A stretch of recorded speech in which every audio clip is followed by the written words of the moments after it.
Profetas e Reis, capítulo 57. Reforma. Solene e publicamente o povo de Judá se comprometera a obedecer à lei de Deus. Mas quando a influência de Esdras e Neemias esteve por algum tempo ausente, houve muitos que abandonaram o Senhor. Neemias havia voltado para a Pérsia. Durante sua ausência de Jerusalém, desenvolveram-se males que ameaçavam perverter a nação. Os idólatras não apenas haviam conseguido firmar pé na cidade, mas contaminaram por sua presença o próprio recinto do templo. Através de casamentos mistos, tinha surgido um parentesco entre Eliasibe, o sumo sacerdote, e Tobias, o amonita, acérrimo inimigo de Israel. Como resultado desta aliança ilícita, Eliasibe permitira a Tobias ocupasse um apartamento anexo ao templo, o qual era usado anteriormente para nele se recolherem o dízimo e as ofertas do povo. Por causa da crueldade e traição dos amonitas e moabitas para com Israel, Deus havia declarado por intermédio de Moisés que eles seriam para sempre separados da congregação do seu povo. Em desafio desta palavra, o sumo sacerdote tinha lançado fora as ofertas armazenadas na Câmara de Deus, a fim de que houvesse lugar para esse representante de uma raça proscrita. Não seria possível mostrar maior desprezo a Deus do que conferir favor semelhante a este inimigo de Deus e da sua verdade. Ao retornar da Pérsia, Neemias soube da ousada profanação e tomou de pronto medidas para expulsar o intruso. Muito me desagradou, ele declara, de sorte que lancei todos os móveis da casa de Tobias fora da câmara. E ordenando-o eu, purificaram as câmaras, e tornei a trazer ali os vasos da casa de Deus, com as ofertas de manjares e o incenso. Não somente havia o templo sido profanado, mas as ofertas tinham sido mal empregadas. Isto tinha tendido a desencorajar a liberalidade do povo. Haviam perdido seu zelo e fervor e relutavam em pagar o dízimo. A tesouraria da casa do Senhor estava pobremente suprida. Muitos dos cantores e outros empregados nos serviços do templo, não recebendo sustento suficiente, haviam deixado a obra de Deus para trabalhar em outras partes. Neemias pôs mãos à obra para corrigir esses abusos. Reuniu todos os que tinham deixado o serviço da casa do Senhor e os restaurou no seu posto. Isto inspirou confiança ao povo, e todo Judá trouxe os dízimos do grão e do mosto e do azeite aos celeiros. Homens que se tinham achado fiéis foram feitos tesoureiros sobre os celeiros, e se lhes encarregou a eles a distribuição para seus irmãos. Outro resultado do intercâmbio com os idólatras foi a profanação do sábado, o sinal de distinção dos israelitas de todas as outras nações como adoradores do verdadeiro Deus. Neemias verificou que os mercadores pagãos e comerciantes dos países vizinhos que vinham a Jerusalém tinham introduzido muitos dos israelitas a se empenharem em negócios no sábado. Houve alguns que não puderam ser persuadidos a sacrificar o princípio, mas outros transgrediram e se uniram aos pagãos em seus esforços para vencer os escrúpulos dos mais conscienciosos. Muitos ousaram violar o sábado abertamente. Naqueles dias, escreve Neemias, vinham em Judá os que pisavam lagares no sábado e traziam feixes que carregavam sobre jumentos, como também vinho, uvas e figos, e toda a casta de carga que traziam a Jerusalém no dia de sábado. Também tírios habitavam dentro, que traziam feixe e toda a mercadoria que no sábado vendiam aos filhos de Judá em Jerusalém. Este estado de coisas podia ter sido evitado se os chefes tivessem exercido a sua autoridade, mas o desejo de impulsionar os seus próprios interesses tinha os levado a favorecer a impiedade. Neemias destemidamente repreendeu-os por sua negligência do dever. Que mal é este que fazeis profanando o sábado? Ele inquiriu asperamente. Porventura não fizeram vossos pais assim, e nosso Deus não trouxe todo este mal sobre nós e sobre esta cidade? E vós ainda mais acrescentais o ardor de sua ira sobre Israel, profanando o sábado. E ordenou-lhes então que, dando às portas de Jerusalém já sombra antes do sábado, fossem elas fechadas, e não mais se abrissem até passado o sábado. E tendo mais confiança em seus próprios servos do que naqueles que os magistrados de Jerusalém pudessem apontar, ele os estacionou nas portas da cidade, para que as suas ordens fossem executadas. Não dispostos a abandonar os seus propósitos, os negociantes e os vendedores de todas as mercadorias passaram a noite fora de Jerusalém 1 ou 2 vezes, esperando encontrar oportunidade para comerciar, quer com os habitantes da cidade, quer com os do campo. Neemias advertiu-os de que seriam punidos se continuassem a assim proceder. Por que passais a noite defronte do muro? Ele perguntou. Se outra vez o fizerdes, hei de lançar mão de vós. Daquele tempo em diante, não vieram no sábado.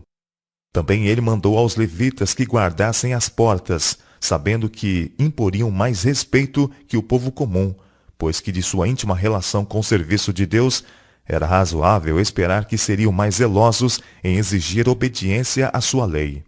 E agora Neemias voltou sua atenção para o perigo que ameaçava Israel, representado pelas uniões matrimoniais e a associação com idólatras. Vi também naquele dia, ele escreve, judeus que tinham casado com mulheres asdoditas, amonitas e moabitas, e seus filhos falavam meio asdodita e não podiam falar judaico, senão segundo a língua de cada povo. Essas alianças ilícitas estavam causando grande confusão em Israel, pois alguns que nelas entraram eram homens de alta posição, chefes a quem o povo tinha o direito de olhar em busca de conselho e exemplo, prevendo a ruína ante a nação se fosse permitido que o mal prosseguisse. Neemias arrazoou fervorosamente com os que erraram. Chamando a atenção para o caso de Salomão, lembrou-lhes que entre todas as nações não tinha havido rei como este homem, a quem Deus tinha dado grande sabedoria. Porém, mulheres idólatras haviam desviado de Deus o seu coração, e seu exemplo havia corrompido Israel. E dar-vos-íamos nós ouvidos? Neemias severamente questionou, para fazermos todo este grande mal? Não dareis mais vossas filhas a seus filhos, e não tomareis mais suas filhas, nem para vossos filhos, nem para vós mesmos. Sendo-lhes apresentadas as ordenações de Deus e ameaças e os terríveis juízos que visitaram Israel no passado por causa deste mesmo pecado, sua consciência foi despertada e teve início uma obra de reforma que desviou a ira ameaçadora de Deus e recebeu sua aprovação e bênção. Alguns houve no sagrado ofício que pleitearam por suas esposas pagãs, declarando que não poderiam separar-se delas. Mas nenhuma distinção foi feita, nenhuma consideração foi mostrada por classe ou categoria. Quem quer que entre os sacerdotes ou chefes que recusasse cortar suas relações com idólatras, era imediatamente separado do serviço do Senhor. Um neto do sumo sacerdote, havendo casado com uma filha do tristemente célebre Sambalá, não foi apenas removido do ofício, mas prontamente banido de Israel. Lembra-te deles, Deus meu. Neemias orou, pois contaminaram o sacerdócio, como também o concerto do sacerdócio e dos levitas.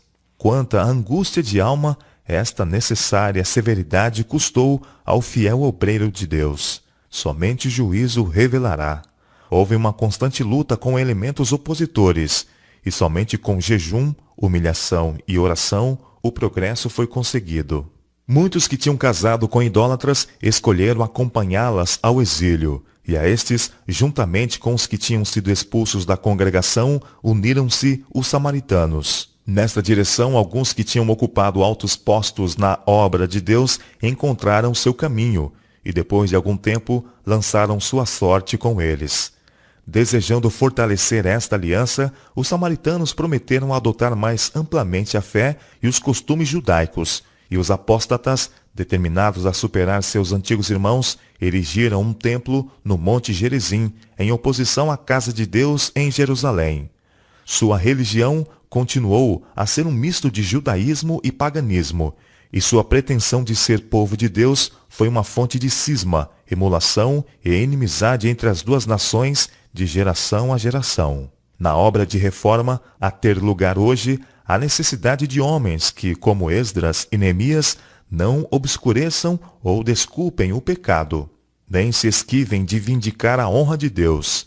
Aqueles sobre quem repousa o fardo desta obra não se sentirão em paz quando o erro é praticado, nem cobrirão o mal com o manto da falsa caridade. Eles se lembrarão que Deus não faz acepção de pessoas e que a severidade para com uns poucos pode representar misericórdia para com muitos. Lembrar-se-ão também de que o Espírito de Cristo deve ser revelado naquele que repreende o mal. Em sua obra, Esdras e Neemias se humilharam perante Deus, confessando os seus pecados e os pecados do seu povo, e pleiteando perdão como se fossem eles os ofensores. Pacientemente labutaram, oraram e sofreram.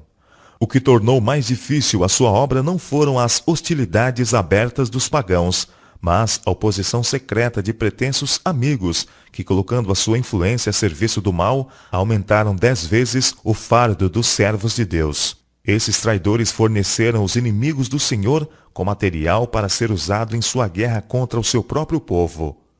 Suas más paixões e rebeldes desejos estavam sempre em conflito com os claros reclamos de Deus.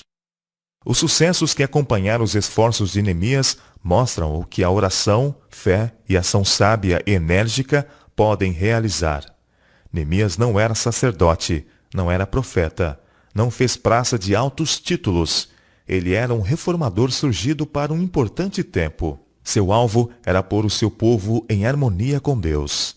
Inspirado com grande propósito, ele pôs cada energia do seu ser na sua realização. Alta e irredutível integridade marcou os seus esforços.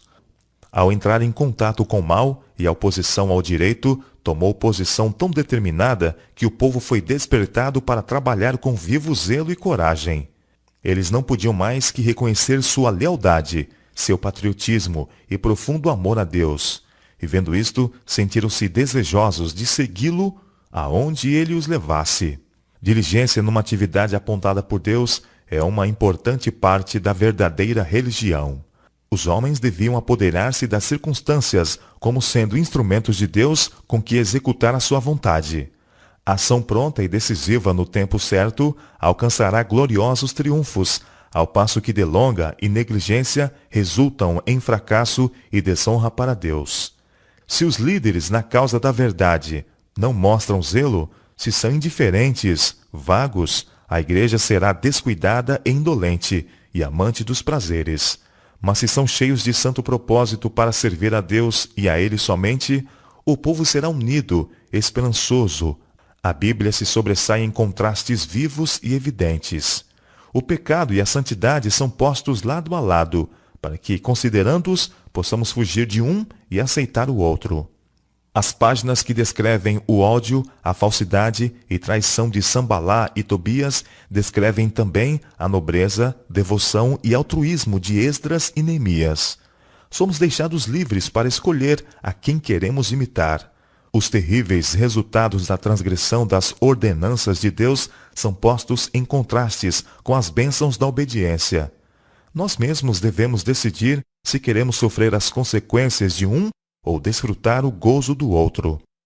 A obra de restauração e reforma, realizado pelos que voltaram do exílio, sob a direção de Zorobabel, Esdras e Neemias, apresenta o quadro de uma obra de restauração espiritual que deve ocorrer nos últimos dias da história da terra. O remanescente de Israel era um povo débil, exposto à vindita dos seus inimigos. Mas, por intermédio deles, Deus se propôs preservar na terra o seu conhecimento e de sua lei. Eles foram os guardiões do verdadeiro culto, os guardadores dos santos oráculos. Variadas foram as experiências que tiveram na reconstrução do templo e dos muros de Jerusalém. Forte foi a oposição que tiveram de enfrentar. Pesada foi a carga levada pelos líderes nesta obra.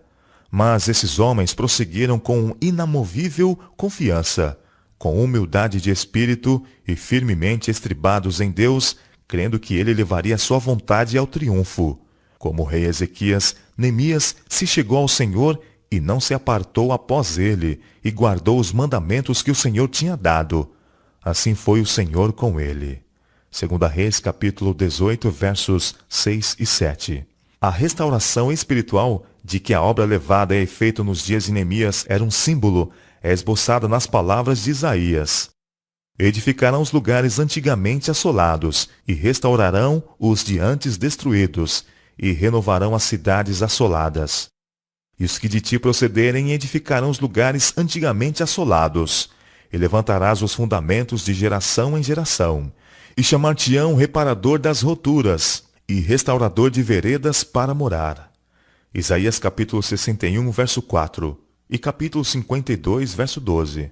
O profeta descreve aqui um povo que, em tempo de geral abandono da verdade e da justiça, está procurando restaurar os princípios que são fundamento do reino de Deus. São os reparadores das brechas que têm sido feitas na lei de Deus. O muro posto em torno dos seus escolhidos para sua proteção, preceitos de justiça, verdade e pureza, cuja obediência é para sua perpétua salvaguarda. Em palavras de iniludível significado, o profeta apresenta a obra específica desse remanescente que edifica o muro.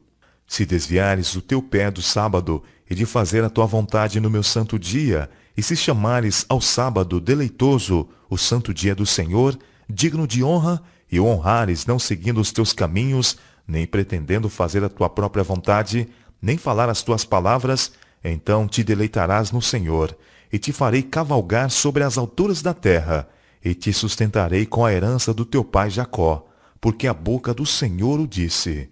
Isaías capítulo 58, versos 13 e 14. No tempo do fim, toda a instituição divina deve ser restaurada.